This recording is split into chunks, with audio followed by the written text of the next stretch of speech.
শুশুনিয়া পাহাড় থেকে জল নিয়ে একতেশ্বর ধাম। বছরের এই একটা সময়ে বাঁকুড়ার আকাশ বাতাস কাঁপে উঠে বোল বম ধ্বনিতে। কিন্তু আমাদের জার্নির শুরুতেই ছিল একটা মস্ত বড় টুইস্ট।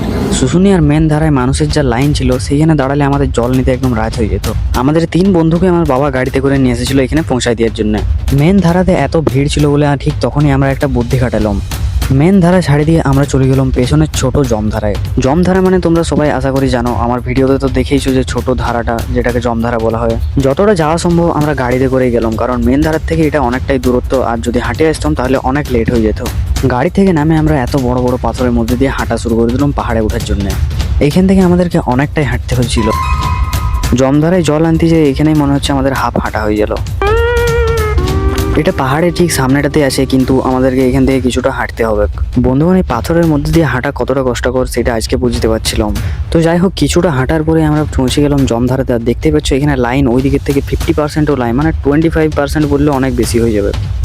এখানে আবার এক একজনের কাছে 10 টাকা করে নিচ্ছিল, মানে দুটা ডিবা করলে 10 টাকা, আর যদি 4টা হয় তাহলে 20 টাকা। আর এক একটা গইরাই 50 টাকা করে নিচ্ছিল। কিছু করার নাই, লিচ্ছে যখন দিতেই হবে, তাই আমরাও নিজেদের টাকা দিয়ে সব ডিবাগুলোতে জল ভরে নিলাম। জলটা নেওয়ার জন্য সবাই একদম যুদ্ধ শুরু করে দিয়েছিল, কারণ এখানে ভিড় মেনটেন করার কোনো লোক ছিল না। তো যাই হোক, আমরা কোনোরকম করে জল নিয়ে কমপ্লিট করলাম। আর বন্ধুগণ, তোমরা কোন ধারাতে জল নিয়েছো, মেন ধারায় নাকি জম ধারায়, কমেন্টে একবার জানাবে তো। জলটা নিয়ে আমরা চলে এলাম গাড়িতে করে শুশুনিয়ার মোড়ে আমাদের একটা বন্ধুর হোটেল ছিল, তাই আমরা জল টল এক জায়গায় রেখে সেইখানে খাওয়া দাওয়া কমপ্লিট করে দিলাম। খাবারই ছিল গরম গরম ভাত, ডাল, আলু পোস্ত আর একটা মিক্স সবজি। আর তোমরা তো জানোই, একবার যদি জল নেওয়া হয়ে যায় তারপর তুমি যাই করো, খাবার খাও, মাইনাস করো, প্লাস করো, এমনকি থুতু ফেললেও চান করতে হবে। জলগুলো তো আমাদের এক জায়গায় রাখা ছিল। খাবার দাবার খাইয়ে আমরা চলে গেলাম একটা পুকুরের দিকে। সেইখানে স্নান টান করে সব কমপ্লিট করে একদম রেডি হয়ে গেলাম। তারপর সবকিছু সারে আমরা প্রায় 2:30টার সময় হাঁটা শুরু করে দিলাম একতেশ্বরের উদ্দেশ্যে। আমাদের এনার্জি এখন একদম পুরো ফুল ছিল, তাই আমরা জোর কদমে হাঁটছিল। এইরকম স্পিডে যদি আমরা পুরো রাস্তাটাই হাঁটি তাহলে তো অনেক তাড়াতাড়ি পৌঁছে যাবো একতেশ্বর মন্দির। কিন্তু এটা কখনোই সম্ভব নয়, কখনো না কখনো তো জোশটা শেষ হবে গিয়ে।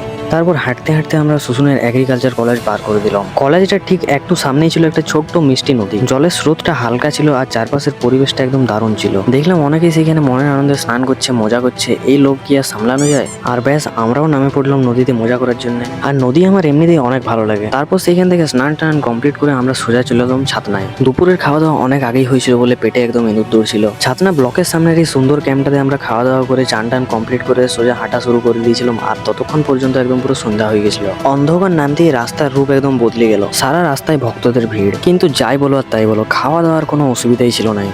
রাস্তায় কিছুটা অন্তরেই ছিল অনেক ক্যাম্পে খাওয়ার সুবিধা তো ছিল, এমনকি খাওয়ার পর চান করারও সুবিধা ছিল।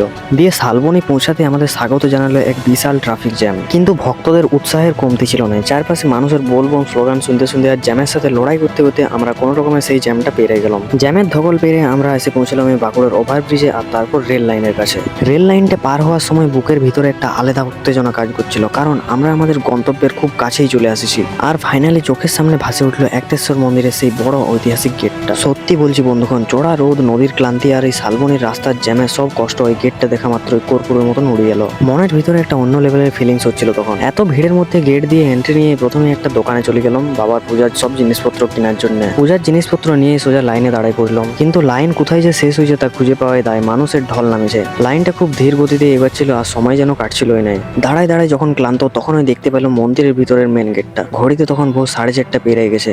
সারা রাত জাগে লাইনে দাঁড়ায় থাকার পর ফাইনালি আমরা মন্দিরের ভিতরে ঢুকতে পারলাম। মন্দিরের ভিতরে কোনো দিকে একটুও ফাঁকা জায়গা নেই, চারিদিকে শুধু ভক্তদের ভিড়। আমরা ভাবছিলাম যে এই 4 নম্বর সোমবারটায় হয়তো বেশি ভিড় হবে না, কিন্তু সত্যি অনেক ভিড় হয়েছে। কিন্তু আগের বছরের থেকে কমই ভিড় ছিল, কারণ এই বাঁশের বেড়াগুলো দেখেই বুঝতে পারা যায়। সামনের বছর এই পুরো বাঁশের বেড়াগুলো একদম লোকে ভর্তি ছিল, আর এটা লাইন মেনটেন করার জন্য করা হয়েছে। আস্তে আস্তে একদম পুরো সকাল হয়ে গেল, কিন্তু যেদিকেই তাকাবে সেই দিকেই শুধু ভক্তদের ভিড়। আর ফাইনালি সেই ভিড় ঠেলে আমরা পরম শান্তিতে বাবার মাথায় শুশুনিয়া সেই পবিত্র জল ঢাললাম। অনেক বেশি ভিড়ের জন্য মন্দিরের গেটগুলো খোলা ছিল না, বাইরের থেকেই বাবার মাথায় জল ঢালতে হচ্ছিল। জল ঢালা আর পূজা কমপ্লিট করতে করতে একদম সকাল হয়ে গেল। সারা রাত জাগার ক্লান্তি থাকলেও মনের ভিতরে একটা অদ্ভুত শান্তি নিয়ে এইবার আমাদের ঘরে ফেরার পালা। তো বন্ধুগণ, আসছে বছর আবার হবে। হর হর মহাদেব। ভিডিওটা কেমন লাগলো সেটাও যদি একটু কমেন্ট করে জানাও তাহলে ভালো হয়। আর তোমাদের এই ছোট্ট ক্রিয়েটরটাকে সাপোর্ট করার জন্য চ্যানেলটা সাবস্ক্রাইব করতে একদম ভুলো না। দেখা হচ্ছে পরের ভিডিওতে।